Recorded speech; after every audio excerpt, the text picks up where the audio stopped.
Life is full of choices, so let's explore the best ways to thrive. This is the Connecting You podcast, hosted by me, Myra Richards, and my marketing director, Emily Robinson. Tune in to discover a healed, healthy, and purposeful life.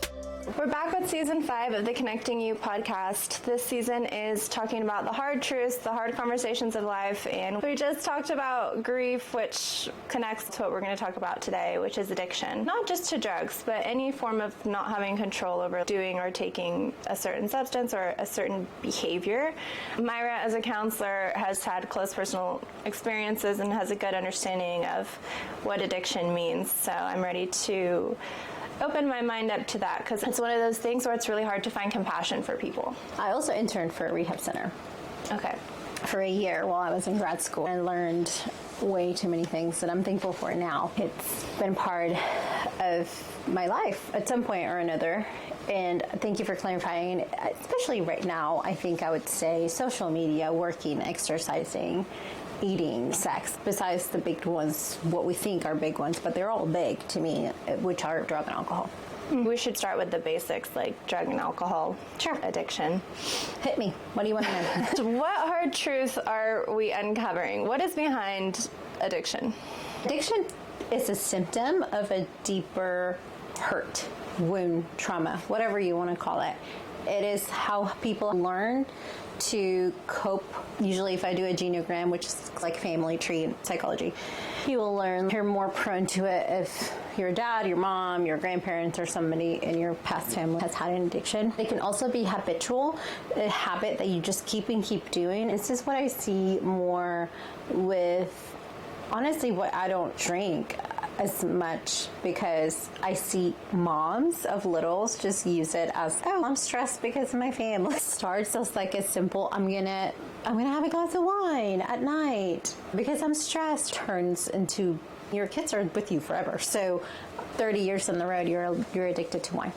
That's what we were talking about. Theme behind these hard truths is it's something that follows you. So even though it may have started from that one trauma 30 years prior, if we don't learn how to cope and how it's being harmful to us, then it stays, right? There's no reason for it to really go away. In some sense, we might think it's making our life easier when really it's making it worse. I think a lot of addicts think that they're fun.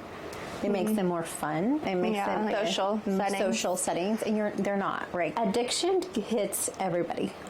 At the treatment center that I interned for, I remember whether you were a lawyer or a doctor or you didn't have any degree, you had an addiction, and it hits everybody, and people just think that it's a certain type of people. Now, the most common thread that I saw was that you had some past trauma.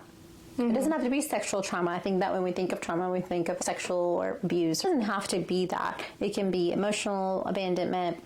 It can be divorce. It can be neglect, especially emotional neglect from parents that we never thought it would be trauma, but it is traumatic for little kids not to feel loved and understood and accepted by their parents. That's something that I wanted to point out, that it is a symptom to a bigger, deeper problem. That is how I start forming compassion. Okay, we're all human, we're all sinners, and this is from somewhere in their past. What I heard there in terms of this is a symptom of something larger, it reminded me of what you were saying with grief, where you woke up every day and you wanted it to be different or you wanted it to stop. Sure. The grief is there every single day. And with addiction, I think it could start from that one turning point of like, hey, this is a way for the sadness to stop. Yes. Immediately, right? Like solution oriented, that loneliness, particularly as a child, and all of those things that keep following you. Addiction can come with a community in various ways. I feel like smoking outside with everyone, like you work at a restaurant, everybody smokes. So you go outside and that's where everybody is hanging out, or you go to a bar and everybody's really chatty and everybody's hanging out. Yep. There's so many ways that addiction can sneak its way into your life that we don't think about when we see somebody just on the side of the road with addiction. Nobody means to become someone who has an addiction because it's not who you are. It's not who you're meant to be, but it is something. It is a disease that you have, that you will have for the rest of your life. It's not going to go away. There are miraculous healings, and that can happen. But the norm is that it's not just going to go away. That you're going to have to put an extreme amount of effort into waking up every day and saying no to yourself. That's another point of compassion that I have for people, because when they're sober, they are the bravest people that I know, because nobody likes to say no to themselves, and they say no to themselves every single day. That is brave. That is strength. That is purpose. That reframes the narrative a lot, which as loved ones of people with addiction, it must be hard to watch them hurt themselves day in and day out, and then they hurt you as well. And of course, there's codependency and all that comes around with it. What does healing look like, or what is the path forward, not just for the people with addiction, but the loved ones around them? It challenges you to have a lot of grace, to look into your own personal life and not judge the person who has the addiction, but instead, I would say, go inward and say, what am I addicted to? What am I making an idol of? What am I using to numb? That could be coffee. That can be exercise. I get a lot of satisfaction from my job. That can be your job. That can be scrolling. I've actually had to take off Instagram because every time that I would get overwhelmed, I would just start scrolling, and that's not the person that I wanted to be. I put it back on and off, right? So I have to use it for work. But for the most part, I had to look at it and be like, this is taking me away from my family. This is taking me away from my time with God. This is taking me away from the person that I want to be. Having that compassion towards, if I am addicted to these things and I didn't even know, like, how much more is the person who actually has an addiction to a drug, whether it's alcohol or a drug, that is so much more in their system. All of those things, as we said before, it's an aversion to feeling something. Even if you're just watching a movie. Watching a movie, it's not bad, but if you watch, which I've done before, I've watched television for 10 hours, right? And it's because you don't want to deal with whatever it is that you need to deal with, or if you stop doing that thing, what am I going to think about? What's going to happen? Yeah. Anything that has you in its hold in terms of taking you away from your life, and you feel the pull of, this isn't the thing that I want to be doing. Yes. But you keep doing it. Right. What step would we take from there? How do you take a step back? For smaller things like TV or whatever, you start practicing again, I'm going to say this again, you start practicing the saying no to yourself. I'm saying no to this because I want to say yes to something else. So always think of your yes. If you tell an addict not to drink, a higher percent of them drinking is by you telling them not to drink. But if you tell an addict just to focus on being sober, your mind will go towards the light.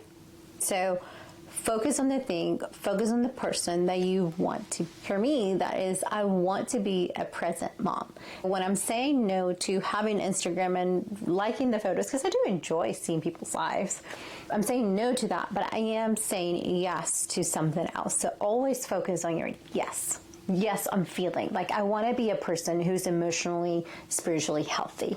So I'm going to say no to watching that movie, and I'm going to say yes to sitting with myself and actually figuring out what is going on in my heart that is actually going to lead to fruit and not to withering. It's that saying, the grass grows where you water it. It's not like the grass is greener on the other side, but what are you focusing your attention on with each decision, with each action? That's what you're watering. Yes. For those bigger addictions, how would we take a step forward from that? Go to the meeting that you're supposed to attend, whether it's NA, SA. Go to a treatment center. I would recommend at least a 90-day program. There are a lot of 30-day programs, and they're not bad. It's like a kickstart, right? But usually you're going to need more than that. And so being aware that is necessary, because you have had this habit for a really long time. So to be able to say, okay, this is a 30-day program, but if they are asking me to stay longer, or if I want to stay longer, I can, because I really want to deal with the root of what's going on. In that program, I would look for DBT, which is dialectical behavioral therapy, which helps you recognize what to do when you're triggered, because usually you're triggered and then you drink. So it regulates. It focuses a lot of emotional regulation. I would focus on DBT. I would focus on CBT, that this program has CBT, which is cognitive behavioral therapy, is the changing of your thoughts, right? We just like, don't focus on the no's, but focus on the yes. Let's not focus on your failures, but focus on your wins. It's shifting your negative thoughts to positive thoughts. Then I would ask that they are deeply trauma focused, because you need to know the little T traumas, the little traumas that for me, you know, like my mom worked a lot, I felt abandoned, or my mom was going through a divorce, not the divorce herself, that would be a big T trauma, and I felt like I was emotionally abandoned, to like deeper sexual abuse, physical abuse, all the things. I would absolutely recommend that your treatment center has that. After you get out, go into the meetings and go into counseling. Those things, and having a community, shifting your community. If your community is only about using drugs or smoking pot or whatever, you need to shift it. You need to get out of it. That's just not going to work, at least not for the first few years. There's just no way. You are like the 5 people you surround yourself by the most. That is true. I do believe that to be true. For me, it all starts with that honesty as well, because if you don't admit, hey, this was a problem for me, then you're never going to get that ball rolling. When I see people who are addicted to not just drugs, but behaviors like controlling their food intake or working out. Dating. Oh my gosh, don't get me started. When I see people who are addicted to dating or these things, you're never going to get anywhere with the person who doesn't admit that it's a problem. Right. That is the biggest, most honest step. And we try to tell ourselves, like, no, it's not a problem, because then we would have to work on it. As you were saying, the little T traumas, we diminish it. Like, you weren't emotionally abandoned. Your mom just had work, and it was something that you should get over. We don't let in that honesty of what's behind this behavior. You have to be honest. It's humility. You have to close to yourself in humility and say, what I'm doing is not working anymore. What I'm doing has never worked, because it's never gotten me to who I want to be or what I want to give to my kids or friends. If you're single, it hasn't worked. It's clothing yourself in humility and saying, like, I don't want to live like this anymore. This thing has a stronghold on me, and I'm giving it power. There's the hope in this story for people who have yet to get to the point where they can admit this to themselves. The hope is not getting sober. That is great if you do. But the hope is that you get healing. That person within you that has been hurting for years and years and years actually gets some healing around their hearts. And that will change everything.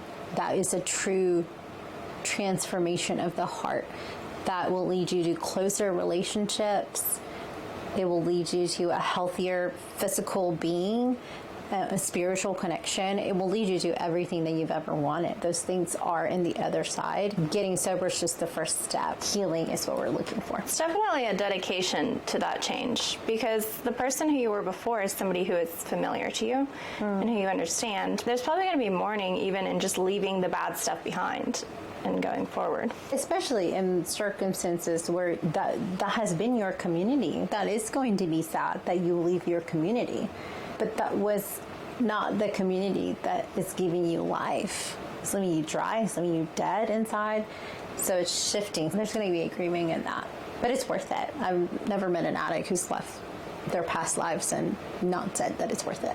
If you're codependent, if you have somebody with an addiction, I would go to Al-Anon. I would read some books. Codependent No More is really good. I would set up boundaries. Boundaries are fences. They're not walls. They're not shut doors. They're fences, just for your own protection and even for the protection of the person that you are encountering. As we wrap up today's episode, we are grateful you join us to explore what it means to remain connected to God, to yourself, and to others. To stay updated on future episodes, be sure to hit that subscribe button and connect with us on Instagram and Facebook at Remain Connected. Counseling appointments can be made at RemainConnectedLLC.com. Your support means the world to us. Until next time, may you find peace in your connections and blessings in every step of your journey. Have